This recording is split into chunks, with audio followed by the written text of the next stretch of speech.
ఓం గంగణపతే నమ ఐం సరస్వత్యే నమ శ్రీమాత్రే నమ క్రీం క్రీం మహాకాళికాయ నమ యా దేవి సర్వభూతేషు మాతృపేణ సంస్థిత నమస్తస్యై నమస్తస్యై నమస్తస్యై నమో నమ దుం దుర్గాదేవి నమ క్లీం కృష్ణాయ గోవిందాయ గోపీచనవల్లభాయ శ్రీకృష్ణ పరబ్రహ్మణే పరంజ్యోతిషే నమో నమ శ్రీరామ జయ రామ జయ జయ రామ రామాయ ఓం నమ శివాయ శివాయ గురువే నమ త్రాం దత్తాత్రేయాయ నమ.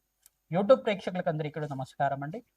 నేను పాలపర్తి గురునాథ్ శర్మ జ్యోతిష్యం వాస్తు సిద్ధాంతని మీకంతా కూడా గోచారిత్య గ్రహాల యొక్క ప్రభావం అంతా కూడా మేషాది ద్వాదశ రాశుల వాళ్ళకంతా కూడా విశ్లేషణ చేయడం జరుగుతుంది. ఈ రోజున మనమంతా కూడా చెప్పే విషయం ఏంటిదంటే ప్రధానంగా రాహుకేతు ప్రభావం అంతా కూడా కాలసర్ప దోషము అంటే ఏంటి, అసలు కాలసర్ప దోషాన్ని అంతా కూడా ఏ రకంగా విశ్లేషణ చేసుకోవాలి, కాలసర్ప దోషానికి అంతా కూడా పరిష్కారం ఏ రకంగా ఆచరించాలి, అసలు కాలసర్ప యోగం అంటే ఏంటి, కాలసర్ప దోషం అంటే ఏంటి అంతా కూడా జ్యోతిష్ సిద్ధాంతం ప్రకారంగా మీకు అంతా కూడా విశ్లేషణ చేయడం జరుగుతుంది. ప్రధానంగా కాలసర్ప దోషము కాలసర్ప యోగము అని చెప్పేసి అంటే కనుక ఈ యొక్క కాలసర్పం అనేది రాహుకేతు ప్రభావం వల్ల రాహుకేతులంతా కూడా ఛాయాగ్రహాలుగా చెప్పడం జరుగుతుంది. ప్రధానంగా ఛాయాగ్రహాలకి ఈ యొక్క సొంత ఇల్లు అనేది ఉండదన్నమాట. ఏ యొక్క రాశులకంతా కూడా వారికి రాష్ట్రాధిపత్యం లభిస్తూ ఉంటుంది. మిగతా గ్రహాలకన్నిటి కూడా రాహుకేతులంతా కూడా ఛాయాగ్రహాలు కాబట్టి వాటికంతా కూడా సొంత ఇల్లు అనేది ఉండదు. ప్రధానంగా ఏ గ్రహానికైతే కనుక కలియుగతో పాటు ఉంటారు, ఏ రాష్ట్రాధిపతితో పాటు కలియుగతో ఉంటారు, ఏ రాశిలో అంతా కూడా వీరు సంచారం చేస్తుంటారు, లగ్న చక్ర ప్రకారంగా కానీ గోచారిత్య కానీ వాటి ప్రభావం అంతా కూడా ఆ రాష్ట్రాధిపతి ఇచ్చే ఫలితాన్ని ఇస్తుంటారు. ఛాయా మార్తండ ప్రధానంగా ఛాయాగ్రహాలంతా కూడా చూసుకుంటే వీళ్ళంతా కూడా రాహు కేతు గ్రహాలంతా కూడా చూసుకుంటే రాహు గణాలని చెప్పేసి అంటుంటారు. ప్రధానంగా గ్రహాలకి వీళ్ళంతా కూడా ప్రభావం ఏ రకంగా చూపిస్తుంటారు, అపసవ్య దిశలో సంచారం జరుగుతూ ఉంటుంది వీళ్ళదంతా కూడా. ప్రధానంగా రాహుకేతులంతా కూడా ఛాయాగ్రహాలుగా వీళ్ళ ప్రభావం అంతా కూడా మానవాళి జీవిత విధానంలో అంతా కూడా లగ్న చక్ర ప్రకారంగా వాళ్ళున్న స్థానాన్ని బట్టి అంత ఫలితాలు ఇవ్వడం జరుగుతుంది. ప్రధానంగా వంశాభివృద్ధికి కారణం అంటారు. ప్రధానంగా సర్పదోషం కానీ సర్పశాపం కానీ ఏమైనా జాతకరీత్యా వర్తించి ఉంటే కనుక రాహుకేతు ఒక స్తంభంలో మిగతా గ్రహాలన్నీ కూడా ఉంటాయి కనుక రాహుకేతు మధ్యలోనే అన్ని గ్రహాలు మిగతా నవగ్రహాలన్నీ కూడా ఉంటాయి కనుక వీటికి అంతా కూడా కాలసర్పదోషము, కులింగ కాలసర్పదోషం అని చెప్పేసి, వాసుకి కాలసర్పదోషం, తక్షక కాలసర్పదోషం, కర్కోటక కాలసర్పదోషం అని చెప్పేసి ప్రధానంగా ఈ యొక్క ప్రధానమైన దోషాలంతా కూడా చెప్పడం జరుగుతుంది. నవరాగ ఆధారం చేయడం వల్ల కాలసర్పదోష నివారణ అవ్వడానికి ఆస్కారం ఉంటుంది. విశేషమైన క్షేత్రం ఏంటంటే కుక్కి పుణ్యక్షేత్రం, కుక్షి అనేది పుణ్యక్షేత్రం అంటారు. ప్రధానంగా మన కర్ణాటక దగ్గర అంతా కూడా ఉంటుంది. ఈ యొక్క సుబ్రహ్మణ్య స్వామి అంతా కూడా వాసుకి రూపంలో అంతా కూడా అక్కడ పుణ్యక్షేత్రంగా చెప్పడం జరుగుతుంది. ఆ పుణ్యక్షేత్రంలో అంతా కూడా చాలా విశేషమైన పుణ్య ఫలితాలు రావడానికి ఆస్కారం ఉంటుంది. ప్రతినిత్యం కూడా మీరు సుబ్రహ్మణ్య స్వామి ఆరాధన చేయడం, ఇట్లా నాగులున్న ప్రాంతం దగ్గర అంటే జోడు నాగులంతా కూడా ఉంటాయి. ప్రధానంగా చూసుకుంటే రావి చెట్టు ఉన్న ప్రాంతం దగ్గర ఈ నాగేంద్ర స్వామి విగ్రహాలంతా కూడా సర్పరూపంలో ప్రతిష్ఠ చేస్తుంటారు. సంతాన యోగం కోసం కావచ్చు, మరియు శీఘ్ర కళ్యాణ యోగం కోసమైనా కావచ్చు, శ్రీకాళహస్తి దగ్గర అయినా కావచ్చు, పుణ్యక్షేత్రంలో అంతా కూడా జోడు నాగులంతా కూడా సర్పరూపంలో మానస దేవ స్వరూపంలో అంతా కూడా ప్రతిష్ఠ చేయడం జరుగుతూ ఉంటుంది. తద్వారా మీరంతా కూడా ఈ యొక్క శీఘ్ర సత్సంతాన యోగం ఫలితం రావడం కానీ, శీఘ్ర కళ్యాణ యోగం సిద్ధం రావడానికైనా కానీ కాలసర్ప యోగం అనేది ప్రధానమైన పాత్ర అనేది పోషిస్తూ ఉంటుంది. ప్రధానంగా 1, 2, 5, 7, 8 ఈ స్థానాల్లో కనుక రాహుకేతు సంచారం అంతా ఇప్పుడు జరిగితే ఈ యొక్క కాలసర్ప దోషం ఉంది అని చెప్పేసి నేను నిర్ధారణ చేసుకోవాల్సి ఉంటుంది. నవమ స్థానంలో రాహు గాని కేతు గాని సంచారం చేస్తే పితృదోషం పితృశాపం అనేది చెప్పడం జరుగుతుంది. ప్రధానంగా కాలసర్ప దోషం అనేది ఈ స్థానాల్లో ఉంటే ఇంకా 1వ స్థానం ఉంటే కారకో భావనాశయ, ఇప్పుడు శరీర కారకత్వాలంతా కూడా రోగ కారకత్వాన్ని చెప్తూ ఉంటుంది. ఎప్పుడైనా కానీ లగ్నంలో రాహు సంచారం జరుగుతుంటే కనుక శరీరాన్ని అనారోగ్య భావాలంతా కూడా ప్రధానంగా చెప్పడం జరుగుతుంది. అనారోగ్య ప్రభావం అనేది ఉంటుంది. ప్రధానంగా గుహ్య రోగాలు అనేది రావడం కానీ, ప్రధానంగా ఈ యొక్క ఉబ్బరం కానీ, ప్రధానంగా లంగ్స్ ఇన్ఫెక్షన్ రావడం కానీ, ఆస్తమా లాంటిది ఉండడం కానీ, బ్రీతింగ్ ప్రాబ్లమ్స్ ఉండడం కానీ, ప్రధానంగా చూసుకుంటే వీళ్ళకంతా కూడా ఈ యొక్క ఆర్టిజంతో బాధపడడం కానీ జరుగుతూ ఉంటుంది.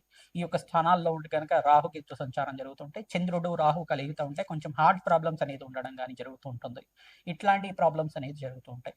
ప్రధానంగా రాహుకేతులంతా కూడా గోచారిత్య వీళ్ళ ప్రభావం చాలా ఎక్కువగా ఉంటుంది. ఎక్కువ సంవత్సరాలంతా కూడా వీళ్ళ దశ అంతా కూడా నడుస్తుంది కాబట్టి తద్వారా మానవాళికి మేషాది ద్వాదశ రాశి వాళ్ళకంతా కూడా ప్రభావం ఎక్కువగా ఉంటుందన్నమాట. విదేశీయాన యోగం సిద్ధించాలన్నా ప్రధానంగా స్థిర ఐశ్వర్యం రావాలన్నా, ఆకస్మికంగా ధనయోగం ధన ప్రాప్తి రావాలన్నా రాహుకేతు ప్రభావం అంతా కూడా ముఖ్య పాత్ర పోషిస్తూ ఉంటుందన్నమాట.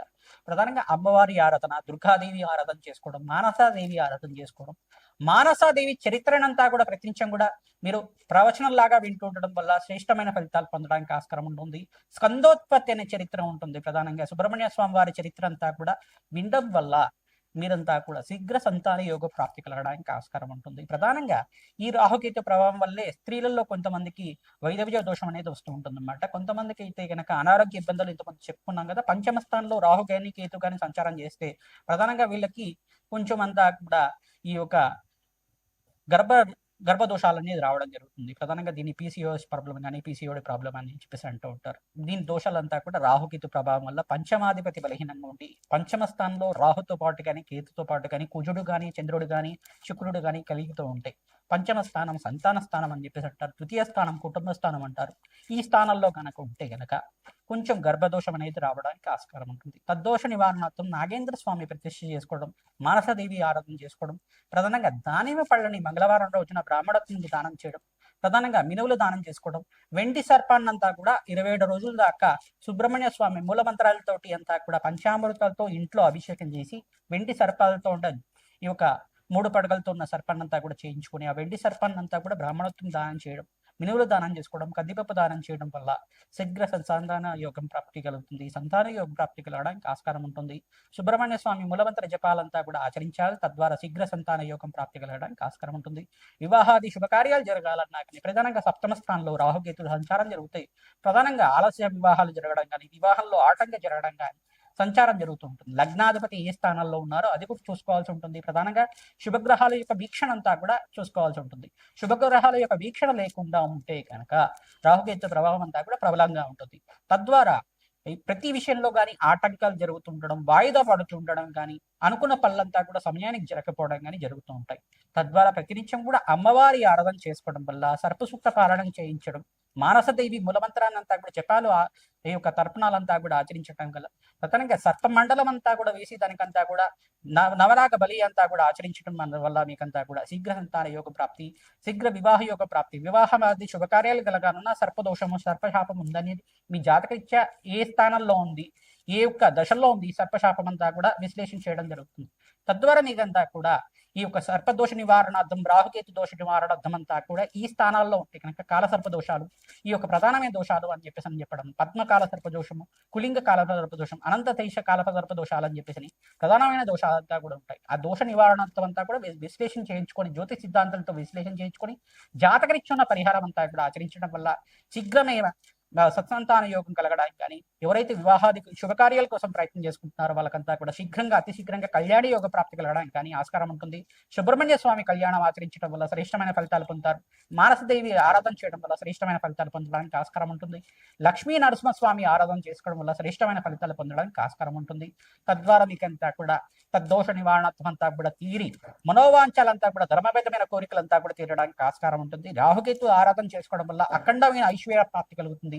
కోటేశ్వరి యోగం సిద్ధించడానికి ఆస్కారం ఉంటుంది. ధన ధాన్యాది సమృద్ధి కలగాలన్నా, మీకు స్థిరత్వమైన ఐశ్వర్యం సిద్ధించాలన్నా, స్థిరాస్తి కలగాలన్నా రాహుకేతు ప్రభావం అంతా కూడా మానవాళి మీద చాలా బాగా ఉంటుంది. కావున ఈ ప్రభావం అంతా కూడా దోష నివారణార్థం జన్మజాతకం ప్రధానంగా ఉంటుంది. కావున జాతకరీత్యా ఉన్న దోషాలకంతా కూడా పరిష్కారం ఆచరించండి. సింహరాశి జాతకుడికి రాశి తెలిసి ఉంటే కనుక రాశిని చూసుకోండి, లగ్నం తెలిసి ఉంటే కనుక లగ్నాన్ని చూసుకోండి. జాతకరీత్యా ఉన్న దోషాలకంతా కూడా పరిష్కారం చేయడానికి ప్రయత్నం చేయండి. ప్రధానంగా మీ జాతకరీత్యా ఉన్న దోషాలు ప్రధానంగా చూసుకుంటే లగ్న వశాత్తు లగ్నంలో కనుక రాహు కానీ కేతు కానీ సంచారం చేసి ఉంటే శరీరంలో భావకారకాయ ఎప్పుడైనా కానీ ప్రధానంగా భావాన్నంతా కూడా శరీర భావాన్నంతా కూడా కొంచెం బలం అంతా కూడా హీనం అవ్వడానికి ఆస్కారం ఉంటుంది. ప్రధానంగా శరీర కారకత్వాలంతా కూడా కొంచెం అనారోగ్య ఇబ్బందులతో బాధపడటం కానీ, శరీరంలో ప్రధానంగా కండరాల ఇబ్బంది కానీ, ప్రధానంగా లంగ్స్ ఇన్ఫెక్షన్ రావడం కానీ, ప్రధానంగా చూసుకుంటే ఆటిసంతో బాధపడటం కానీ, చంద్రుడితో పాటు కానీ, ప్రధానంగా శుక్రుడితో పాటు కానీ, రాహు కానీ కేతు కానీ సంచారం చేస్తున్నా, ఈ యొక్క స్థానాల్లో కనుక సింహరాశి కానీ సంచారం చేస్తున్నా కానీ ప్రధానంగా హృదయ సంబంధమైన రోగాలు రావడానికి ఆస్కారం ఉంటుంది. ఈ దోష నివారణ కోసం వీరంతా కూడా ప్రధానంగా సర్ప సంస్కార పూజ ఆచరించడం, కుక్కి పుణ్యక్షేత్రం అంటారు. సుబ్రహ్మణ్య స్వామి వాసుకి రూపంలో అంతా కూడా అక్కడ ఉంటారు. కావున ప్రధానంగా ఈ యొక్క వాసుకి రూపంలో అంతా ఉన్న కుక్షి పుణ్యక్షేత్రంలో అంతా కూడా చూసుకుంటే అక్కడ శ్రేష్టమైన ఫలితాల కోసం మీరంతా కూడా నాగేంద్ర స్వామి ప్రతిష్ఠ చేసుకోవడానికి అవకాశం ఉంటే కనుక చేయడానికి ప్రయత్నం చేయండి. సర్ప సంస్కార పూజ చేయడానికి ప్రయత్నం చేయండి. తీరని కోరికలుగా ఉన్న శీఘ్రంగా సత్సంతాన యోగం సిద్ధించాలన్నా మీకంతా కూడా ఈ పూజ ఆచరించడం వల్ల శ్రేష్టమైన ఫలితాలు పొందడానికి ఆస్కారం ఉంటుంది. నాగేంద్ర స్వామి ప్రతిష్ట మీరు ఖచ్చితంగా ఆచరిస్తూ ఉండాలి. రాహుకేతు మధ్యలోనే మిగతా గ్రహాలన్నీ కూడా సంచారం జరుగుతూ ఉంటాయి. ప్రధానంగా జాతక రీత్యా అంతా కూడా గ్రహ స్తంభంలాగా ఉంటాయి. రాహుకేతు మధ్యలోనే ఎక్కువ గ్రహాలు ఉంటాయి. 5 గ్రహాలు ఉంటాయి కనుక దాని సంతాన దోషం అంటారు. ప్రధానంగా మిగతా గ్రహాలు 7 గ్రహాలంతా కూడా రాహుకేతు మధ్యలోనే అన్ని గ్రహాలు ఉంటాయి కనుక సంపూర్ణమైన కాలసర్ప దోషము, సర్పశాపం అని చెప్పేసి చెప్పడం జరుగుతుంది. ఈ దోషాలకి పరిహారాత్మకంగా నాగేంద్ర స్వామి ప్రతిష్ఠ చేసుకోవడం, కూడా నాగ జాతిని అంతా కూడా స్థాపన చేసుకోండి. అక్కడంతా కూడా పిండ ప్రదానం చేయడం, సర్ప సంస్కారం చేయడం, ప్రధానంగా వాటికి తర్పణాలు ఆచరించడం, యజ్ఞ హోమాది కార్యక్రమాలు ఆచరించుకోవడం వల్ల, సర్పసూక్త పారాయణం చేయించడం వల్ల శ్రేష్టమైన ఫలితాలు పొందుతారు. ఈ యొక్క సర్ప జాతికి చెందిన నాగేంద్ర స్వామికి అంతా కూడా ప్రీతికరంగా యజ్ఞము హోమాది కార్యక్రమాలు మూలమంత్రహితంగా అంతా కూడా ఆచరించుకోవడం వల్ల శ్రేష్టమైన ఫలితాలు పొందడానికి ఆస్కారం ఉంటుంది. శీఘ్ర కార్యసిద్ధి కలగడానికి ఆస్కారం ఉంటుంది. వ్యాపారంలో అభివృద్ధి కలగాలన్నా, అష్టైశ్వర ప్రాప్తి కలగాలన్నా, రాజయోగ ప్రాప్తి కలగాలన్నా రాహుకేతుల యొక్క ప్రభావం అంతా కూడా ముఖ్య పాత్ర పోషిస్తూ ఉంటారు.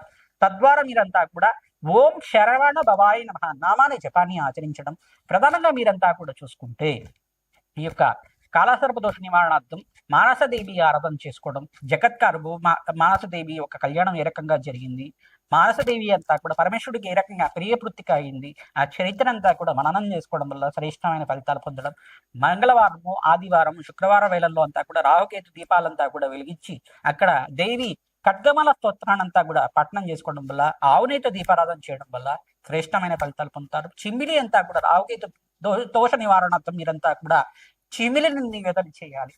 ఈ యొక్క నువ్వులతోటి బెల్లంతో చేసిన పదార్థం అంతా కూడా చిమిలి అంటారు. ఈ యొక్క రావి చెట్టు దగ్గర అంతా కూడా నివేదన చేయడం వల్ల శ్రేష్టమైన ఫలితాలు పొందడానికి ఆస్కారం ఉంటుంది. దోష నివారణార్థం మీరంతా కూడా ఈ పరిహారం ఆచరించడం వల్ల రాజయోగ ప్రాప్తి కలుగుతుంది. ప్రతినిత్యం కూడా దత్తాత్రేయ ఆరాధన చేసుకోవడం రాజయోగ ప్రాప్తి కలుగుతుంది. రాహుకేతులంతా కూడా మీకు ఈ యొక్క అష్టైశ్వర ప్రాప్తి, రాజయోగ ప్రాప్తి, వంశాభివృద్ధి కలగడానికి ఈ గ్రహాలంతా కూడా యోగకరమైన గ్రహాలుగా చెప్పడం జరుగుతుంది. కావున ఈ దోష నివారణ అంతా కూడా ఆచరించండి, రాజయోగ ప్రాప్తి కలుగుతుంది. శ్రీమాత్రే నమః. శరవణ భవాయ నమః.